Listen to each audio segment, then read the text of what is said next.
some divisive forces are trying to destabilize the unity and peace of the Bodo community.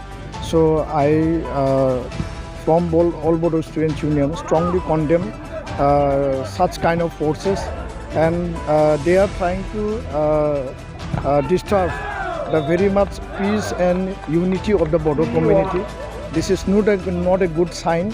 So I appeal all the Bodo peoples to stand unitedly in this critical juncture, that nobody can divide us, nobody can destroy us. We should remain unitedly and fight for the development and for the betterment of our community, educationally, socially, culturally, from all spheres of life.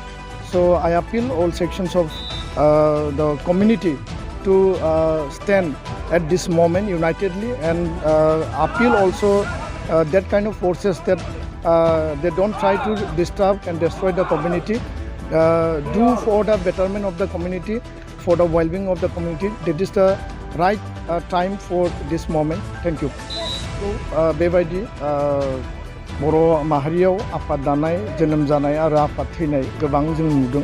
गोबां माने दैदेनगिरिफ्रा गावखौनो जाहिर खालामनो थाखाय आफाद दादों, किन्तु बेनि जि एम्स आरो अबजेक्टिभ, बेनि जि आइडियोलजि आरो प्रिन्सिपल, बेयो मालाबाबो रोखा नङा.